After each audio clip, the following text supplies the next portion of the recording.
কাদের মোল্লারে কিন্তু প্রথমে ফাঁসি দেয়নি, দিয়েছিল কি জানো যাবজ্জীবন।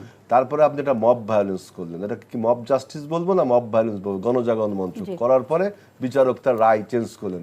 এইটাকে কতটুকু মানানসই আপনি বলেন?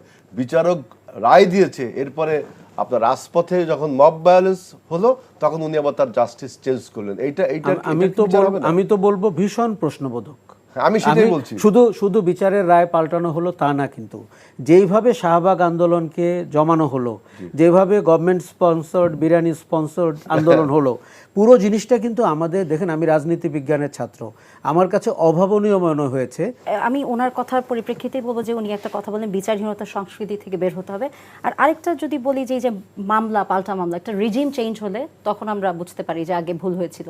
এই যে একটা প্র্যাকটিস আমাদের রাজনীতিতে, এটার সমাপ্তি এবার কি ঘটবে কিনা আপনার আশা? আমার মনে হয় ঘটবে না। কেননা এই যে ধরেন আজকে লুৎফুজ্জামান বাবর যেভাবে মুক্তি পেলেন, বা নিকট অতীতে আরও বেশ কিছু মামলার যেভাবে রায় হলো, তার ঠিক উল্টোটা আমরা দেখেছি গত 16 বছরে। এবং আপনি দেখেন যে আমরা যখন কোনো ঘটনা ঘটার পরে রায় দিয়ে দিই, মন্তব্য করে ফেলি, তখন কি পুলিশের বা বিচার বিভাগের বা বিচারিক আদালতের আর কোনো সুযোগ আছে সে তারকে ভিন্নমত দেওয়ার? এই কালচার থেকে আমাদের আগে বেরোতে হবে। প্রথম কথা, দেখুন, কোনো ঘটনা যখন ঘটে, সেটি 21শে আগস্টের গ্রেনেড হামলা হোক অথবা 10 ট্রাক অস্ত্র মামলা হোক, রাষ্ট্রের উচিত হবে একটি নিউট্রাল জায়গায় দাঁড়িয়ে দেখা যে এর সাথে কারা যুক্ত। এর সাথে যদি প্রতিবেশী গোয়েন্দা সংস্থা যুক্ত তাহলে একরকম, এর সাথে যদি কোনো জঙ্গিবাদী গোষ্ঠী যুক্ত, এমনকি সরকারের যদি সেকেন্ড ম্যান যুক্ত হয়, থার্ড ম্যান যুক্ত হয়, যেই হোক, এইভাবে যদি আমরা কথা বলি তাহলে কিন্তু মানুষের আস্থাটা বিচার বিভাগের প্রতি থাকবে। তাহলে তদন্তটা এমন হবে, আপনার কাছে গুজবাম্প হবে যে দেশে এরকম অপরাধ সংগঠিত হয়। আমরা কি দেখলাম? আমরা যে আজকে লুৎফুজ্জামান বাবর বেরিয়ে আসলেন, তাতে আমরা দেখলাম উনি বেকসুর খালাস পেলেন, তার আগে উনি যাবজ্জীবন খাটছিলেন। তার মানে আপনি দেখেন টু এক্সট্রিম। এখন আজকেরটা আবার ভবিষ্যতে প্রশ্ন করবে নাকি কেউ, ফাঁসির আদেশে উনি কন্ডেম সেলে ছিলেন, কন্ডেম সেল থেকে বেরোলেন। আচ্ছা, তাহলে আমরা যেই জায়গাটাতে দুর্বলতা দেখছি সেটা হচ্ছে যে আপনি আগ বাড়িয়ে রায় দিয়ে দিবেন না, মন্তব্য করবেন না। দেখুন, রাজনীতিবিদরা যখন মন্তব্য করে, উনি রাজনীতিবিদ হিসাবেই করেন, তার ওখানে একটি রাজনৈতিক উদ্দেশ্য আছে। সেই উদ্দেশ্যটা হচ্ছে প্রতিপক্ষকে ঘায়েল করা, দুর্বল করা, ক্ষমতাচ্যুত করা এবং ক্ষমতার চারপাশ থেকে সরিয়ে দেওয়া, অথবা এমন কোনো ব্যক্তিকে নিয়ে কালিমালিপ্ত করা যাতে শাসনটিকে কালো মনে হয়।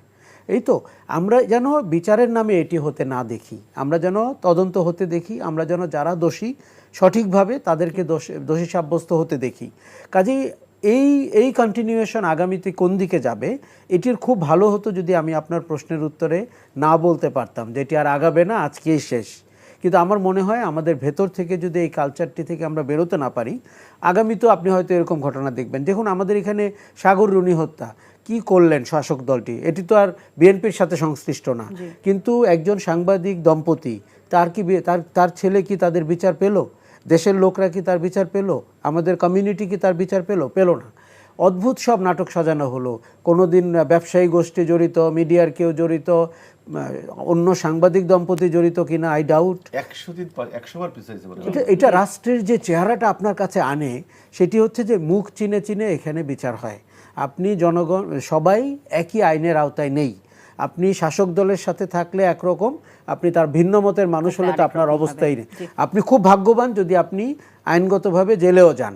আর গত শাসনে যেটি ঘটলো, আপনি গুম হলেন, খুন হলেন, বিনা বিচারে নিহত হলেন। এই জায়গায় আমরা দাঁড়িয়ে, কাজে আমাদের অনেক কিছু করার সুযোগ রয়েছে। গত শাসনে একটা কথা বলি, দেখেন যখন মানবতা বিরোধী রায় হলো, কাদের মোল্লারে কিন্তু প্রথমে ফাঁসি দেয়নি, দিয়েছিল কি জানো যাবজ্জীবন। তারপরে আপনি এটা মব ভায়োলেন্স করলেন, এটা কি মব জাস্টিস বলবো না মব ভায়োলেন্স বলবো, গণজাগরণ মঞ্চ করার পরে বিচারক তার রায় চেঞ্জ করলেন। এইটাকে কতটুকু মানানসই আপনি বলেন? বিচারক রায় দিয়েছে, এরপরে আপনার রাজপথে যখন মব ভায়োলেন্স হলো তখন উনি আবার তার জাস্টিস চেঞ্জ করলেন। আমি তো বলবো ভীষণ প্রশ্নবোধক। আমি সেটাই বলছি। শুধু বিচারের রায় পাল্টানো হলো তা না, কিন্তু যেইভাবে শাহবাগ আন্দোলনকে জমানো হলো, যেভাবে গভর্নমেন্ট স্পন্সর্ড বিরিয়ানি স্পন্সর্ড আন্দোলন হলো, পুরো জিনিসটা কিন্তু আমাদের দেখেন, আমি রাজনীতি বিজ্ঞানের ছাত্র, আমার কাছে অভাবনীয় মনে হয়েছে যে একটা সরকার, এবং আমার ধারণা এর পেছনে অন্যদের ব্রেইনও ছিল, এইরকম একটি ইস্যুতে একটি মাঠে আন্দোলন দানা বাঁধানো এবং সেইটার বেনিফিট নিয়ে পরের নির্বাচনটিতে 153 জন বিনা প্রতিদ্বন্দ্বিতায় বিজয়ী হয়ে গেল। এই যে রাজনৈতিক, ওই যে আপনাকে একটু আগে বললাম যে রাজনীতির ফলাফলটা পাওয়ার জন্য আমরা যে কত কদর্যময় পরিকল্পনা করতে পারি, শাহবাগ আন্দোলন, রায় বদলানো এবং পরবর্তীতে ভোটহীন ভোট, এই তিনটা জিনিস কিন্তু এক সূত্রে গাঁথা। ওই আমি বলবো শাহবাগে অনেক ফ্যাসিবাদী আচরণের প্রকাশ আমরা দেখতে পেলাম। এবং এই শাহবাগ আন্দোলনের যারা পরিকল্পনা করছে তাদেরকে তো চিহ্নিত করা উচিত যে কারা তারা, কি উদ্দেশ্যে তারা, এদের চিহ্নিত করা উচিত এবং এদেরও বিচারের আওতায় আনা। তবে একটা জিনিস যেন আমরা ভুল না করি, 90% মানুষ কিন্তু স্বাধীনতা বিরোধীদের বিচার চায় এবং সেই সময়ে তাদের অপরাধের বিচার চায়। 100% এখন দেখুন, আমি নিজেও ঘাতক দালাল নির্মূল কমিটি করেছি এবং গোলাম আজমের ফাঁসি গণ আদালতে কার্যকর করেছি সোহরাওয়ার্দী উদ্যানে, কিন্তু এটি যেন কারসাজির না হয়, এটি যেন রাজনৈতিক উদ্দেশ্যে না হয় অথবা ব্যবসায়িকভাবে সফল হওয়া, ইসলামী ব্যাংক দখল করলাম, ইবনে সিনা দখল করলাম, সেই জায়গায় যেন না যায়। এটি যেন আমরা গুলিয়ে না ফেলি, মানুষের ইচ্ছা এবং রাজনৈতিক অভিলাষ এটি যেন আমরা গুলিয়ে না ফেলি।